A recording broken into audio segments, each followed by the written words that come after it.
Hi everyone. I hope this finds you well. I just wanted to check in about the work that we're doing this week, particularly in terms of thinking about what's going to be due tomorrow night. So we're in week 13. Just pulling up the Blackboard site now. And by tomorrow night, you need to have the first draft of your annotated bibliography submitted, the second draft of your research question, and you need to respond to 3 of your peers' observations. So there's a bit more work in this turnaround. The annotated bibliography, though, let's start there. So actually, I'm going to backtrack. Across this semester so far, we've thought a lot about the research process. So we're thinking about how do you create sources? How do you assess those sources? How do you find credible and reliable sources? And then how do you analyze them and put them together for an audience? So you're getting sources, you're assessing sources, and then you are presenting those sources to an audience. Now, sometimes the sources are primary sources, and sometimes there's ones you've created or that you've developed. Sometimes they are secondary sources, scholarly sources, what other experts say. But it's really a matter of trying to get all of this information laid out. As you look at this information, you start to notice patterns. So you notice a pattern of behavior, of attitude, of activity, of effect, of motivation.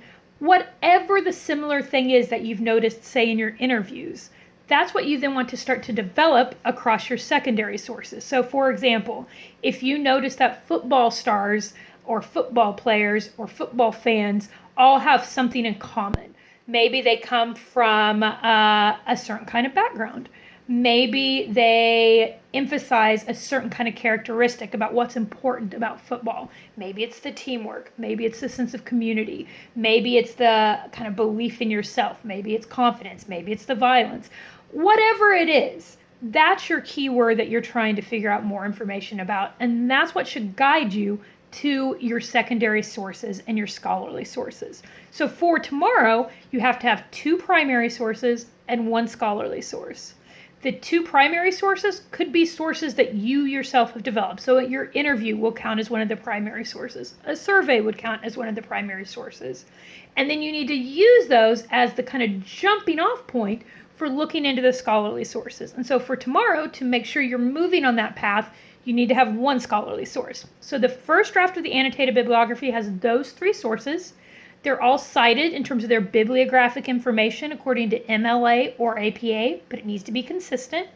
And then underneath each source, you need to have 2 paragraphs of annotation per source. The first paragraph is a rhetorical précis summarizing the information, the audience, the rhetorical situation of the source. The second paragraph is your chance to note what is most significant about that source for your own research. It's a reminder, a placeholder.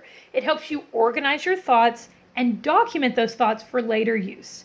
That second paragraph should also assess the credibility and reliability of the source. And you need to think about that broadly. You need to think about both in terms of, is the source believable, but also how applicable is it? So in other words, if it's 1 primary source, you need to assess both its utility, how useful it is, but also the limits of that utility. Because remember, if it's only 1 person, how much can you base your argument on the experience of 1 interview? So you got to balance those 2 things in that second paragraph. There are examples of annotated bibliographies in the research and reference help section in the course menu. There's also some examples of past papers, though sometimes those past papers had different criteria, but they do give you an idea of how students have approached this assignment in the past, and so they're super useful to read. So that's your annotated bibliography, though, at least that first draft. The second draft, due next week, needs to have all 8 sources. So we're doing a kind of midway point, and then we're finishing the research over the next week. The second draft of your research question paper proposal, that is a chance for you to update me on your research. Your research questions should be evolving. You've now done primary research, you're starting your secondary research. So as you've done those things, the research question proposal should be changing.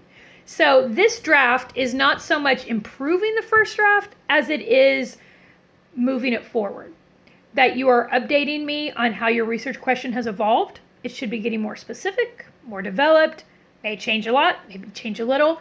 And in those next paragraphs, you should update me on what you've done and what you still need to do. So it should be a different paper than the first one because obviously you've done different research at this point. You've talked to people, you've read things. So you shouldn't still be in the same place. So it should be reading with different information. You shouldn't just be revising the wording of the first one because you're in a different place with the research. So those two things are due by the end of the day tomorrow. And finally, you do need to respond to 3 of your peers' observations, trying to engage the ideas there. What are the things that are interesting? What are the things that people could research or develop more? What are the things that you're wondering? These discussions should be taking the place of the discussions we'd have in class about how people might develop their work more to get feedback on the actual research process. Now, later next week, we're going to start actually writing this paper, and so I'm going to post some more information about that. But really, broadly speaking, it's like an expanded version of your autoethnography. And so it would behoove everyone to go back and read the comments I gave everybody on the second draft of their annotated bibliographies. I'm finishing upgrading the portfolios today. Some of you took those comments on board from the second draft and did some revisions. Some of you didn't seem to pay attention to those comments at all. It's your call, man. But those are the types of comments and the types of things that I'm looking for both in the first portfolio and in this upcoming one. And so if you want a guide about what you should be doing, we're really kind of doing the same thing over again, but in an expanded version, something that's more objective, something that combines more scholarly work. So we are expanding that process, but we did a kind of small version of it already. And I'll talk more about that writing next week. But for now, just continue to think about what are the things that seem significant to you in the research that you've been doing, what patterns do you notice, and start to think about what do those patterns mean. The final example I'll give is that in the past I had a student do a paper on bronies.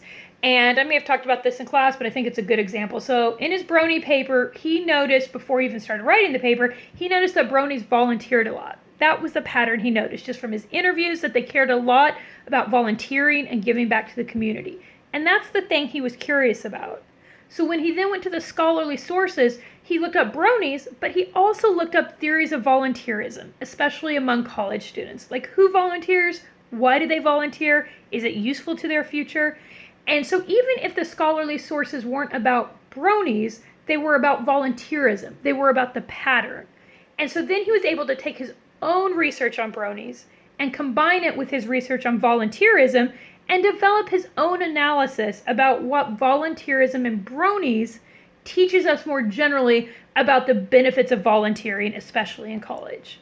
So he is bringing his sources together to create his own analysis based on his own pattern recognition. And that's really what we're going for here, is thinking about some quality or characteristic that you're trying to analyze based on a number of different sources. Okay, as always, happy to chat with anyone. If anyone is concerned about anything, I hope you're all staying well and healthy. If you're having any internet issues, if you're having any life issues that you think I need to know about or could help with, please let me know. Otherwise, I'm going to assume everyone is well. Like I said, I'm getting those portfolios back to you today if I haven't done it already. I don't provide many comments there unless I see something really significant, that there is a rubric. So definitely look over the rubric, look over the comments I may have given on the portfolio and the autoethnography.